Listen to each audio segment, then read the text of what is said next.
চট্টগ্রাম বন্দরে 4 দফা দাবিতে আবারও অনির্দিষ্টকালের ধর্মঘটের ডাক দিয়েছে চট্টগ্রাম বন্দর রক্ষা পরিষদ।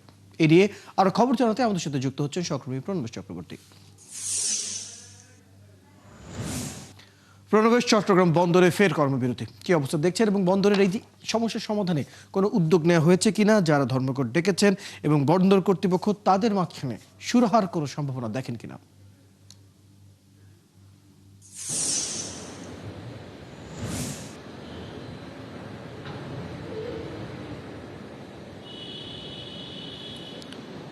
দুদিন চট্টগ্রাম বন্দর চালু থাকার পর আজকে সকাল 8টা থেকে আবার পুনরায় কর্মবিরতি শুরু করছে চট্টগ্রাম বন্দরের শ্রমিক কর্মচারীরা। চট্টগ্রাম বন্দর রক্ষা সংগ্রাম পরিষদ এবং তার সাথে এটিকে সমর্থন জানিয়েছে শ্রমিক কর্মচারী ঐক্য পরিষদ।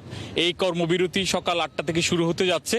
তো এখনো পর্যন্ত আমরা দেখতে পাচ্ছি চট্টগ্রাম বন্দরে কিছু কিছু কাজ হচ্ছে। এখানে কন্টেইনার যেগুলো আছে সেগুলো আসলে লেয়ারগুলো, অর্থাৎ এক লেয়ার থেকে আরেকটা লেয়ার বাড়ানোর এই কাজগুলো এখানে যন্ত্র বা যে ইকুইপমেন্টগুলো রয়েছে সেগুলো দিয়ে করা হচ্ছে।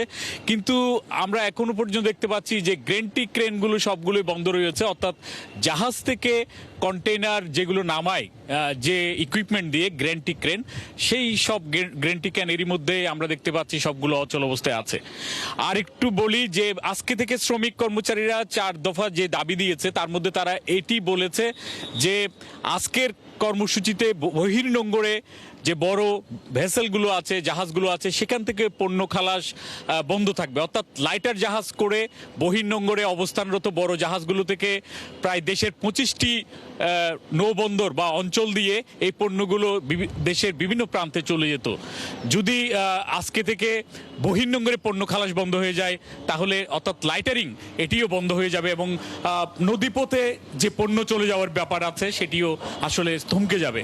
তো এই কারণে ব্যবসায়ীরা শঙ্কা করছেন যে যদি বহির্নোঙরেও পণ্য খালাস বন্ধ হয়ে যায় তাহলে ব্যবসা বাণিজ্যের একটা বিশাল ক্ষতি হবে। সামনে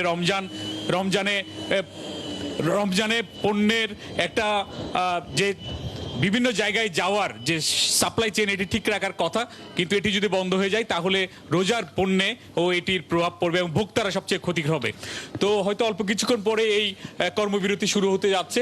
তো এর পরবর্তীতে যেসব সংবাদ থাকবে আমরা পরবর্তী সংবাদ সংযোগে সেটি জানিয়ে দিতে পারবো। ধন্যবাদ প্রণবেশ চক্রবর্তী, আপনি খবর রাখতে থাকুন, প্রয়োজনে আবার আপনার সাথে পরবর্তীতে আমরা যুক্ত হবো। দর্শক, আমরা প্রণবেশ চক্রবর্তী আমাদের সহকর্মীর সাথে যুক্ত ছিলাম, জানছিলাম চট্টগ্রাম বন্দরের 4 দফা দাবিতে আবারও অনির্দিষ্টকালের জন্য ধর্মঘটের ডাক দিয়েছে চট্টগ্রাম বন্দর রক্ষা পরিষদ। সেই বিষয়টি নিয়ে আমরা বিস্তারিত জানছিলাম।